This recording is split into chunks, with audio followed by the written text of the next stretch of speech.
Hello everyone, welcome to V T R world. So ನಾನಿವತ್ತು ಮೂಲಂಗಿ ಬಜ್ಜಿ ಮಾಡೋದು ಹೇಗೆ ಅಂತ ತೋರಿಸ್ತಿದ್ದೀನಿ. ನಾನಿಲ್ಲಿ ಮೂಲಂಗಿನ ತುಟ್ಬಿಟ್ಟಿಟ್ಕೊಂಡಿದ್ದೀನಿ.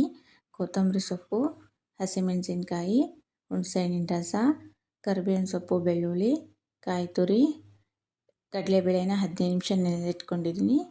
ಸಣ್ಣದಾಗಿ ಹೆಚ್ಚಿರ್ತಕ್ಕಂಥ ಈರುಳ್ಳಿ. ನಾನಿಲ್ಲಿ ಒಂದು ಪ್ಯಾನಲ್ಲಿ ಹಸಿಮೆಣಸಿನ್ಕಾಯಿನೂ ಹಾಗೆ ಬೆಳ್ಳುಳ್ಳಿನೂ ಹಾಕ್ಕೊಂಡು 1 ನಿಮಿಷ ಫ್ರೈ ಮಾಡ್ಕೊತಿದ್ದೀನಿ. 1 ಸ್ಪೂನ್ ಎಣ್ಣೆನೂ ಹಾಕ್ಕೊಂಡು ಫ್ರೈ ಮಾಡ್ಕೊತಿದ್ದೀನಿ.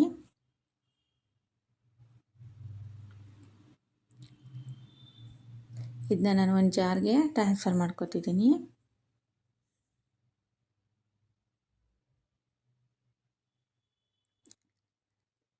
ನಾನಿವಾಗ 2 ಸ್ಪೂನ್ ಕಡಲೆಬೇಳೆ, 1 ಸ್ಪೂನ್ ಉದ್ದಿನಬೇಳೆ, 2 ಸ್ಪೂನ್ ಧನಿಯಾ, ಹಾಗೆಯೇ 1 ಸ್ಪೂನ್ ಜೀರಿಗೆನೂ ಹಾಕ್ಕೊಂಡು ಸ್ವಲ್ಪ ಕಂದು ಬಣ್ಣ ಬರೋವರೆಗೂ ಫ್ರೈ ಮಾಡ್ಕೊತಿದ್ದೀನಿ.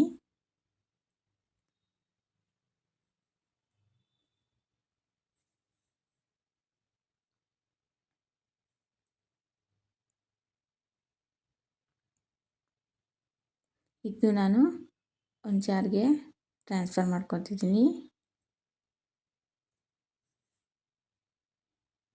ಹಾಗೆಯೇ ಕಾಯಿ ತುರಿ ಹಾಕ್ಕೊತಿದ್ದೀನಿ. ಕೊತ್ತಂಬರಿ ಸೊಪ್ಪನ್ನ ಹಾಕ್ಕೊತಿದ್ದೀನಿ. ರುಚಿಗೆ ತಕ್ಕಷ್ಟು ಉಪ್ಪು ಹಾಕ್ಕೊತಿದ್ದೀನಿ. ಹಾಗೆ ಸ್ವಲ್ಪ ಬೆಲ್ಲನೂ ಹಾಕ್ಕೊಂಡು ಮಿಕ್ಸಿ ಮಾಡ್ಕೊತಿದ್ದೀನಿ. ನಂತರ ಅರಿಶಿಣ ಪುಡಿ, ಹಾಗೆಯೇ ಹುಣಸೆಹಣ್ಣಿನ ರಸ, ತುರಿದಿಟ್ಕೊಂಡಿರ್ತಕ್ಕಂಥ ಮೂಲಂಗಿನೂ ಹಾಕ್ಕೊತಿದ್ದೀನಿ.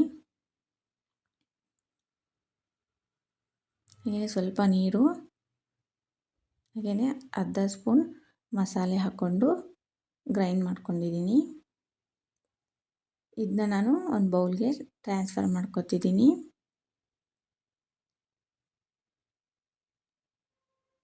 ಸ್ವಲ್ಪನೇ ನೀರು ಹಾಕ್ಕೊಂಡು, ನನಗೆ ಸ್ವಲ್ಪ ಹುಳಿ ಕಡಿಮೆ ಅನಿಸ್ತು, ಅದಕ್ಕೆ ನಾನಿಲ್ಲಿ ಇನ್ನೂ ಸ್ವಲ್ಪ ಹುಣಸೆಹಣ್ಣಿನ ರಸನ ಹಾಕ್ಕೊಂಡಿದ್ದೀನಿ. ಹಾಗೆ 15 ನಿಮಿಷಗಳ ಕಾಲ ನೆನೆಸಿಟ್ಕೊಂಡಿರ್ತಕ್ಕಂಥ ಕಡಲೆಬೇಳೆನ ಹಾಕ್ಕೊತಿದ್ದೀನಿ. ಹಾಗೆಯೇ ಸಣ್ಣದಾಗಿ ಹೆಚ್ಚಿರ್ತಕ್ಕಂಥ ಈರುಳ್ಳಿನೂ ಹಾಕ್ಕೊಂಡು ಚೆನ್ನಾಗಿ ಮಿಕ್ಸ್ ಮಾಡ್ಕೊತಿದ್ದೀನಿ. ತುಂಬಾ ನೀರು ಹಾಕ್ಕೊಳ್ಬಾರ್ದು, ಸ್ವಲ್ಪನೇ ನೀರು ಹಾಕ್ಕೊಂಡು ಗಟ್ಟಿನೇ ಇದ್ದರೆ ಚೆನ್ನಾಗಿರುತ್ತೆ. ನಾನಿಲ್ಲಿ ಒಗ್ಗರಣೆಗೆ ಎಣ್ಣೆ ಹಾಗೆ ಸಾಸಿವೆನೂ ಜೀರಿಗೆನೂ ಹಾಕ್ಕೊತಿದ್ದೀನಿ. ಇದು ಚಟಪಟ ಆದ ನಂತರ ಒಣಮೆಣಸಿನ್ಕಾಯಿ ಹಾಗೆಯೇ ಕರಿಬೇವಿನ ಸೊಪ್ಪು ಹಾಕ್ಕೊತಿದ್ದೀನಿ.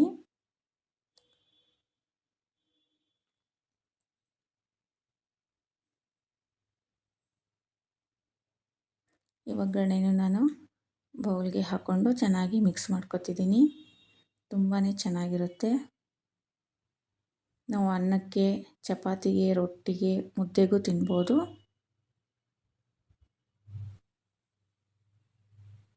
Thank you.